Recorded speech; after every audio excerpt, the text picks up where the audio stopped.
అందరికీ నమస్కారం. భారత్ మాతాకి జై. మనము భారత్ మాతాకి జై అని అంటున్నాం. ఎందుకంటే చాలా సంవత్సరాలుగా 1947కు ముందు వరకి కూడా దాస్య శృంఖలాలను బాగా ఛేదించి, ఎంతో కష్టపడి, ఎందరో వీరుల త్యాగ ఫలితాన్ని మనం ఇక్కడ కూర్చొని అనుభవిస్తూ ఉన్నాం కదా! అయితే ఎందరో మహానుభావులు, అందరికీ వందనాలు, ఎంతోమంది త్యాగ ఫలం, పుణ్యఫలం ఇవాళ మనందరం ఇక్కడ చాలా బాగా మాట్లాడుకోగలుగుతున్నాము. మన జీవనాన్ని మనం చాలా బాగా కొనసాగించగలుగుతున్నాం. కమింగ్ టు ద పాయింట్, అక్కడ ఎంతోమంది జవాన్లు ఇంకా మన దేశం కోసం పోరాడుతూ ఉన్నారు. మన దేశ సరిహద్దుల్లో వాళ్ళు అలా ఉన్నారు. కార్గిల్ యుద్ధ వీరులు కావచ్చు, వాళ్ళు కార్గిల్ యుద్ధంలో చనిపోయారు. వాళ్ళందరికీ మన ప్రభుత్వం ఏదో ఒకలాగా సత్కారం చేస్తూ ఉంది. కాకపోతే ఇప్పుడు రీసెంట్గా జరిగిన పుల్వామా యుద్ధం, కాశ్మీర్ దగ్గరికి ఈ పాకిస్తాన్ మిలిటెంట్స్ అందరూ వచ్చేసి ఉగ్రవాద దాడి జరిగి ఎంతోమంది తమ ప్రాణాలను కోల్పోవడం జరిగింది. అయితే ఈ 1947 సంవత్సరంలో ఎప్పుడైతే భారతదేశానికి స్వాతంత్రం వస్తుంది, తెచ్చిపెట్టారు చాలామంది మహనీయులు అన్నప్పుడు, వాళ్ళందరూ కలిసి కూర్చొని మాట్లాడినప్పుడు జరిగిన ఈ దేశ విభజన, భారత్ పాకిస్తాన్ అన్నది ఆ రోజుల్లో ఏదో జరిగిపోయింది, విభజించేసాము, మనం హాయిగా ఉండగలుగుతున్నామని ఆ కాంగ్రెస్ పెద్దలు ఏం నిర్ణయించారో తెలియదు. కానీ ఇవాల్టి రోజున ఇంకా ఎంతోమంది తమ జీవితాలను అర్పిస్తూ ఉన్నారు. అది నార్మల్‌గా అర్పించడం కాదండి. చాలా ఘోరంగా ఊచకోతలు జరుగుతున్నాయి. మరి దీనికి సమాధానం ఎవరు చెప్తారు? ఈ ఊచకోతల ఫలితంగా ఎన్ని కుటుంబాలు రోడ్డున పడ్డాయి? ఇప్పటికీ కూడా పాకిస్తాన్ గురించి మనం మాట్లాడుతున్నాము. పాకిస్తాన్ మిలిటెంట్లు ఇలా చేస్తున్నారు, వాళ్ళు జిహాదీ కోసం ఇలా చేస్తున్నారు, వాళ్ళు మారిపోరు, అసలు వాళ్ళంతా ఇట్లానే ఉంటారు. చిన్న చిన్న పిల్లలని తీసుకెళ్ళి మదరసాలల నుంచి ఇలా ఆ పిల్లలని ఉగ్రవాద దాడులు ఎలా చేయాలి అని ట్రైనింగ్‌లు ఇస్తూ ఉంటారు పిల్లలకి. ఆ పిల్లలు మానవ బాంబుల్లాగా తయారు కావడము, అలాగే వాళ్ళ ప్రాణాలను కోల్పోవడం. అంటే పాకిస్తాన్‌లో ఉన్న తల్లి పిల్లలకి జన్మనివ్వదా? పాకిస్తాన్ వాళ్ళు ఎందుకు ఆ పిల్లలని అలా తయారు చేస్తున్నారు? ఎందుకు భారతదేశం పైన మీకంత కుట్ర? అసలు ఎంత ఘోరమంటే మొన్న జరిగిన కాశ్మీర్ ఘటన అసలు మనసును కలిచివేస్తుంది. ఎంతమంది ప్రాణాలు పోయినాయి అసలు. హిందువులంటే మీకెంత ఇది? అది మేం పెట్టిన భిక్షనే గదా! దేశ విభజన జరుగుతున్నప్పుడు ఆ రోజు ఆ పెద్దలు ఏం ఆలోచించి అలాంటి నిర్ణయం తీసుకున్నారో మనకు తెలీదు కదా! మరి మేమిచ్చిన మా రాజ్యంలో నుంచే మీరు అది తీసుకొని మమ్మల్ని మీరు హింసించడం ఏమాత్రం న్యాయం? ఈ పాకిస్తాన్ నా కొడుకుల్ని ఎలా తరిమి తరిమి కొట్టగలుగుతాం మనం? అసలెందుకు ఇంకా మన దేశ నాయకులుగా పిలువబడుతున్న సో కాల్డ్ పీపుల్ వాళ్ళకింకా మద్దతుదారులుగా ఉన్నాడు? ఒక మన ప్రధానమంత్రి నరేంద్ర మోదీ గారు ఎంతంటే పాపం కష్టపడతాడు వన్ మ్యాన్ షో లాగా. హ! అమిత్ షా గారు. ఇప్పుడు ఈ సింధు జలాల ఒప్పందాన్ని క్యాన్సిల్ చేసుకోవడం అన్నది నిజంగా చాలా చాలా మంచి నిర్ణయం అది. ఎందుకు మన జీవితాలతో ఆ పాకిస్తాన్ వాళ్ళు ఆడుకుంటున్నారు? దీనికి ఫుల్ స్టాప్ ఎలా పెట్టాలి? అంటే యాజ్ ఎ దేశ ప్రజలుగా, యాజ్ ఎ సిటిజన్ ఆఫ్ ఇండియాగా మనందరము ఏమి స్పందించలేమా? ఎంతమంది వాళ్ళ జీవితాలను అర్పిస్తున్నారు. అవన్నీ వదిలేసి మనం పిచ్చి పిచ్చి విషయాలపైన కాన్సంట్రేషన్స్ ఎక్కువగా చేస్తున్నాం. అంటే as a citizen of India మనమేం చేయగలుగుతాము అంటే హిందుత్వాన్ని, భారతీయతని మనము మన బిడ్డల్లో భారతీయ సంస్కృతి సాంప్రదాయాల్ని, హిందూయిజాన్ని మన బిడ్డల్లో మనము ఆహ్, నూరిపోయాలి. ఈ మధ్య కాలంలో చాలా మందిని మనం చూస్తూ ఉన్నాము. పిల్లలు బొట్టు పెట్టుకోకపోవడము, తర్వాత ఏంటోలే ఉందిలే అన్నట్టుగా ఉండడము. హిందూయిజంలో ఉన్న పిల్లలు చాలామంది కూడా క్రిస్టియానిటీకి కన్వర్ట్ కావడము, లేదా ముస్లిమ్స్‌ని లవ్ చేసి పెళ్లి చేసుకోవడం. ఎందుకు అదర్ కులాల మీద మీకు, అదర్ మతాల మీద మీకు అంతగా ఇంప్రెస్ అయిపోతున్నారు?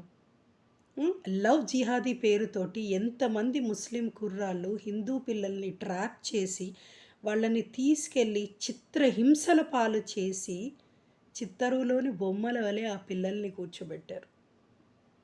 కానీ మనెవరం కిమ్మనకుండా ఉంటున్నాం కదా. మన పెద్దలకి రాజకాంక్ష ఎక్కువైపోయింది. రాజకీయ కుతూహలాలు ఎక్కువైపోయాయి. రాజకీయ కుట్రలు, కుతంత్రాలు చాలా బాగా చదరంగాలు చేస్తున్నారు వాళ్ళక్కడ కూర్చొని. కాకపోతే పాపం మీ రాజకీయ కుతూహలానికి, మీ రాజకీయ కుట్రలకి ఎందుకు సామాన్య ప్రజలు బలి అయిపోవాలి? అసలు కాశ్మీర్ ఘటన, పుల్వామా ఘటన తలుచుకుంటే నిజంగా ఒళ్ళు గగ్గుర్లు పొడుస్తుంది. आप हिंदू है क्या? చలో తుమారా నామ్ క్యా హై? కలామా పడో అని చెప్పేసి వాళ్ళందరినీ చాలా ఈజీగా చంపేస్తున్నారే. మేకపోతుల్లా నరుకుతున్నారు. ఒక గొర్రె పొట్టేల్లా నరుకుతున్నారు. అసలు ఎంత దారుణం అది. మనం ఏం చేయాలి? మన గురుతర బాధ్యత ఏంటి? మన దేశాన్ని కాపాడుకోవాలి అంటే మనమేం చేయాలి? మన దేశ సంరక్షణ కోసం ఎంతోమంది జవాన్లు వాళ్ళ యొక్క ప్రాణాలను అర్పిస్తున్నారు కదా. మరి వాళ్ళ ప్రాణాలకి మన ప్రాణం అడ్డేసి నిలబడాలి అంటే మనం ఏం చేయాలి? మన బాధ్యత ఏంటి? మన భవిష్యత్ ఏంటి? మన పిల్లల భవిష్యత్ ఏంటి? మొన్న బంగ్లాదేశ్ ఘటన అదొక ఊచకోత జరిగింది. మొన్న వెస్ట్ బెంగాల్ ఘటన అక్కడొక ఊచకోత జరిగింది. అసలు హిందువులకు సంరక్షణ లేకుండా పోతుంది.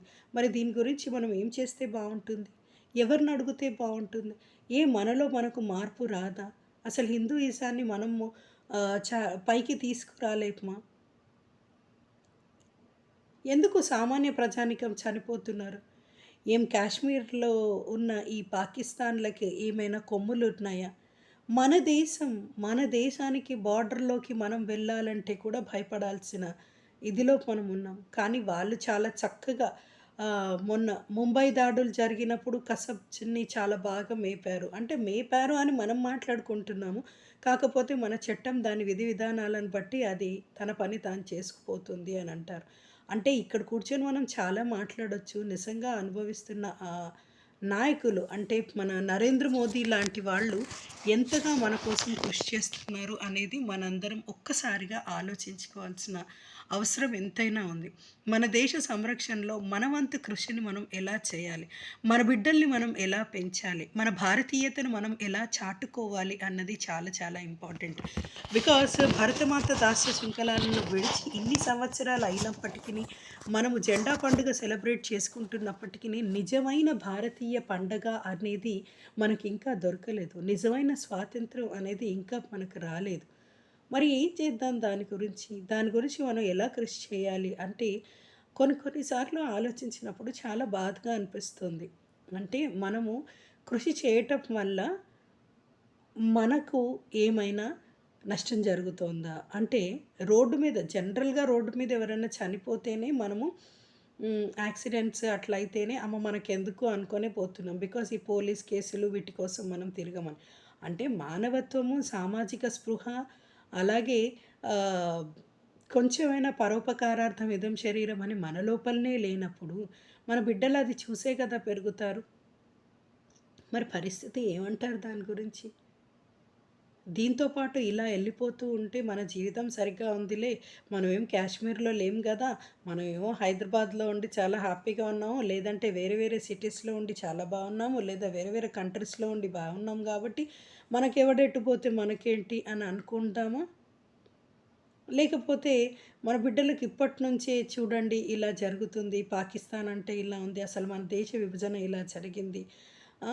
మనది ఇట్లా ఉంది. మనం ఏం చేస్తే బావుంటుంది? పాకిస్తాన్ మెల్లమెల్లగా మన భారతదేశ పటంలో ఉన్న ఆహ్, చికెన్ నెక్ అనే పార్ట్ ఆ చిన్న చిన్న దేశాలు ఏవైతే ఉన్నాయో ఆ! కోడి తలలా కనిపించే కోడి మెడలా కనిపించే చిన్న ఆ దేశాలు ఏవైతే ఉన్నాయో మన భారతదేశ పటాన్ని మనం కనుక గమనించినట్లయితే చిన్న దేశాలన్నీ ఉన్నాయి కదా! ఆ సైడ్‌లో వాటిని కూడా పాకిస్తాన్ ఆక్రమించుకుందాం అనుకుంటుంది. ఆ! ఏంటిది ఇదంతా? పోనీ అని చెప్పేసి, ఇక్కడ రా అని చెప్పేసి నీకు భారతీయుల్లో ఉన్న గొప్పతనం ఏంటి అంటే, India is a great country because ఎవరినైనా సరే కుల మతాలకు అతీతంగా మనం వాళ్ళందరినీ ఆదరించాము. క్రిస్టియన్స్‌ని ఆదరించాము, జీహులని ఆదరించాము. ఏ మతస్థులైనా సరే మనకు వాళ్ళ తరఫు నుంచి నష్టం జరుగుతుందని తెలిసినా కూడా అపకారికి కూడా ఉపకారం చేసే దేశం మనది.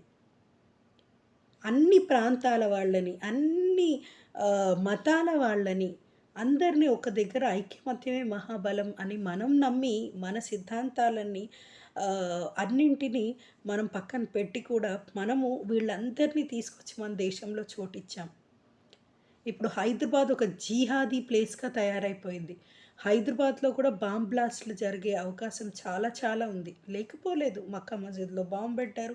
ఆ తర్వాత చార్మినార్ పరిసర ప్రాంతాల్లో ఉన్న వాళ్ళందరూ ఎవరు పాకిస్తానీ మిలిటెంట్‌లో చెప్పలేనంత దుస్థితిలో మనం ఉన్నాం. అంటే వాళ్ళు కూడా ఇప్పుడు ఇంకొక కొత్త మాఫియా ఎలా తయారైందంటే వాళ్ళు బొట్టు పెట్టుకుంటున్నారు హిందువుల్లాగా. వాళ్ళు చేతులకి పూసల మాలలు వేసుకుంటున్నారు. వాళ్ళు మెడలో రుద్రాక్ష మాలలు వేసుకుంటున్నారు. సో, ఎవరిని మనం గుర్తుపడతాం? వాళ్ళ పాస్‌పోర్ట్స్ కూడా హిందువుల పేరు మీదనే దొరుకుతున్నాయి. సో, ఇలా ఉంది కాబట్టి ఈవెన్ మన బిడ్డలు కూడా ఫ్రెండ్‌షిప్ చేస్తున్నప్పుడు ఎవరితో చేస్తున్నారు? ఎవరితో మాట్లాడుతున్నారు? ముఖ్యంగా ఆడపిల్లలైనా సరే, మగపిల్లలైనా సరే. అందంతో ఏమీ రాదు. హ్మ్. పిల్లల్ని దగ్గరికి కూర్చోపెట్టుకోండి. వాళ్ళతో మాట్లాడే ప్రయత్నం చేయండి. వాళ్ళెవరితో తిరుగుతున్నారు, ఎవరితో మాట్లాడుతున్నారు అనేది చాలా చాలా ఇంపార్టెంట్. బికాస్ ఈ లవ్ జిహాదీ అనేది కేరళలో చాలా ఎక్కువగా వ్యాప్తి చెందింది. అలాగే మన ఆంధ్రప్రదేశ్ జిల్లాలో కూడా చాలామంది అమ్మాయిలని ఉభయ గోదావరి జిల్లాల్లో కూడా ఇలాగే మోసం చేసి, ఆ పిల్లలని గ్రాబ్ చేసి, ఆ పిల్లల ఒంటి మీద ఉన్న నగ, నట్ర అదంతా పిల్లల్ని అట్లాగే ఆ పిల్ల తెలియక పారిపోవడం ఆ ముస్లిం అబ్బాయిలతో. వాడొక్కడే కాదు. ఆ! దుశ్శాసన పర్వంలా, దుర్యోధన పర్వంలా ఇంతమంది ఓ 10 కీచక పర్వంలా ఓ 10, 20 మంది ఆ పిల్లలతో ఆ పిల్లల్ని అసహ్యంగా వాడుకొని రేప్ చేసి ఒక ఆడదానిలా నేను అలాంటి మాటలని యూజ్ చేయాలంటేనే నా ఒళ్ళు గగ్గుర్లు పొడుస్తుంది అండ్ భయంగా ఉంది. కాకపోతే నేటి కాలంలో మన ఆడబిడ్డల దుస్థితి అలా ఉంది. మన మగబిడ్డల దుస్థితి అలా ఉంది. మగపిల్లల్ని కూడా మనం చాలా కేర్‌ఫుల్‌గా ఇలా భద్రంగా దాచుకోవాల్సిన అవసరం ఎంతైనా ఉంది. సో, మై డియర్ ఫ్రెండ్స్, మనము కాశ్మీర్ బార్డర్‌లో లేము. కానీ కాశ్మీర్ బార్డర్‌లో మన సంరక్షణ కోసం, మన దేశ సంరక్షణ కోసం ఉన్న ఆ ఎందరో మహానుభావులు ఉన్నారు కదా! మన army, Indian army. Will just salute the Indian army. వాళ్ళ జీవితాలని వాళ్ళు పణంగా పెట్టి మన కోసం వాళ్ళు వాళ్ళ ప్రాణాలని అక్కడ అర్పిస్తూ ఉన్నారు. చిన్న చిన్న విషయాలకి కుంగిపోయి, చిన్న చిన్న విషయాలకి భూతద్దంలో పెట్టి చూసుకొని, ఏదో గొడవలు చేసుకొని, చిన్న చిన్న దాన్ని చాలా పెద్దగా ఎక్స్ట్రా లార్జ్ సైజ్‌లో పెట్టుకొని, మన జీవితాలని మనం తుంచుకొని, మన బిడ్డల భవిష్యత్తుని కూడా నాశనం చేసే ఒక దుస్థితిలోకి మనం వెళ్ళకూడదు. బికాస్ మన దేశం గురించి మనం ఆలోచించాల్సిన అవసరం ఎంతైనా ఉంది. మన ప్రాంతం గురించి మనం ఆలోచించాల్సిన అవసరం ఎంతైనా ఉంది. మన బిడ్డల కోసం మనం ఆలోచించాల్సిన అవసరం ఎంతైనా ఉంది. ఈ జన్మని దేవుడు మనకిచ్చాడు అంటే మనం కారణ జన్ములము అని దానర్థం. కాబట్టి సమాజ హితం కోసము పరోపకారార్థం ఇదం శరీరం అని మీ చుట్టుపక్కల ఏది జరిగినా, ఎలాంటి దుస్సంఘటనలు జరిగినా, ఎలాంటి గొడవలు జరిగినా, ఎలాంటి అసాంఘిక కార్యకలాపాలు జరిగినా కానీ వెంటనే రక్షక భటుల దృష్టికి తీసుకెళ్లడమో, లేకపోతే వెంటనే మీరు ఒక కాలనీ వాసులందరూ కలిసి అలాంటి చీడపురుగులను బయటికి పంపించడమో, ఇలాంటి చర్యలని మన నుంచే మనం మొదలు పెట్టగలిగితే మనము మంచి భారతదేశాన్ని చూడగలుగుతాం. మన బిడ్డలకు బంగారు భవిష్యత్తుని మనం అందించగలుగుతాం. మన భరతమాత గుండెలని తన్నిన ప్రతి ఒక్క రాక్షస చర్యలని మనం ఆపగలుగుతాం. కాబట్టి భారత్ మాతాకి జై అని మనం అనడం కాదు. మన భరతమాతని మనం ఎలా రక్షించుకోవాలి, బార్డర్‌లో ఉన్న వాళ్ళందరూ మన కోసం వాళ్ళ ప్రాణాలను అర్పిస్తున్నారు. కాబట్టి కాశ్మీర్ దాడిలో, పుల్వామా దాడిలో చనిపోయిన ప్రతి ఒక్కరికి వాళ్ళ ఆత్మశాంతి చేకూర్చాలని కోరుకోవడం తప్ప మనం ఏం చేయలేము. కాకపోతే కొద్దో గొప్పో మన గురుతర బాధ్యత మన పైన ఉంది. సమాజ హితం కోసం మనం కూడా మన బిడ్డల్ని భావి భారత పౌరులుగా తీర్చిదిద్దాలి. మన బిడ్డల్ని కూడా మనం చాలా బాగా చూసుకోవాలి. అండ్ సమాజంలో ఇలా జరుగుతున్నాయి నాన్న, మీరు సమాజం కోసం మనవంతు కృషి మనం చేయాలి. మన చుట్టుపక్కల జరుగుతున్న ప్రతి ఒక్కదాన్ని కూడా మనం కాపాడగలిగితే మన సమాజము బావుంటుంది. అలాగే మనం చాలా మంచి హెల్తీ వాతావరణంలో మనము పెరుగుతాము. అలాగే మీరు కూడా మీ బిడ్డల్ని ఇలాగే పెంచండి నాన్న అని మనం మన పిల్లలకి బోధన చేయాల్సిన గురుతర బాధ్యత మన పైన ఎంతగానో ఉంది. భారత్ మాతాకి జై. జై ఇండియన్ ఆర్మీ.